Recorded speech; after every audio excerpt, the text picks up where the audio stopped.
আসসালামু আলাইকুম। পান্তা এন্ড আর্টস চ্যানেলে আপনাদের স্বাগত জানাই। আজকে আপনাদের সাথে শেয়ার করতে যাচ্ছি রুই মাছের রেসিপি ও সাথে থাকছে খুবই উপকারী কিছু ইনফরমেশন, যা অনেকেরই হয়তো জানা, আবার অনেকেরইও জানা।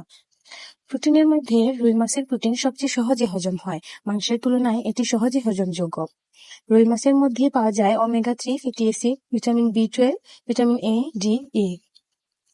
সুস্থ থাকার জন্য একই মাছের মধ্যে আল্লাহ আমাদের কত ধরনের প্রোটিন যোগ করে দিয়েছেন, সুবহানাল্লাহ।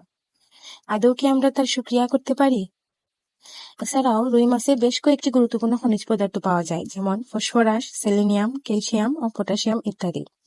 বিজ্ঞ গবেষকদের মতে নিয়মিত পুষ্টিকর উপাদানগুলো যদি আমাদের শরীরে এভাবেই প্রবেশ করতে থাকে, তাহলে বর্তমানে যে নন কমিউনিকেবল রোগের কারণে গোটা বিশ্বজুড়ে শত শত সংখ্যক মানুষ প্রাণ হারাচ্ছেন, কোভিড-19 এবং আরো অনেক প্রাণহানি ভাইরাস, যেগুলোর প্রতিনিয়তই কেড়ে নিচ্ছে আমাদের আপনজন, নিঃস্ব করছে কত শত পরিবারকে, তার বেশিরভাগ রোগের প্রতিরোধী এই একটি মাছে বিশেষ ভূমিকা পালন করে। আলহামদুলিল্লাহ। রুই মাছ শরীরের কর্মক্ষমতা বাড়তে সাহায্য করে।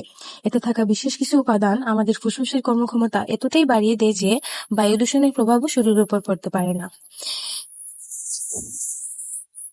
এবার সবচেয়ে মজার ব্যাপারটা হলো রুই মাছের থাকা স্পেশাল কতগুলো উপাদান যা আমাদের ত্বকের সৌন্দর্য বৃদ্ধি করে। গবেষণায় দেখা গেছে সূর্যের অতিবেগুনি রশ্মির হাত থেকে আমাদের ত্বককে রক্ষা করে এবং রুই মাছে উপস্থিত প্রোটিন কোলাজেনের কর্মক্ষমতা বাড়ায়, যার ফলে স্বাভাবিকভাবেই ত্বক উজ্জ্বল ও প্রাণবন্ত হয়ে ওঠে। আশা করি ভিডিওটি আপনাদের ভালো লেগেছে। আর যদি ভিডিওটি একটু হলেও উপকারী মনে হয়, তাহলে একটি লাইক দিতে ভুলবেন না। আসসালামু আলাইকুম।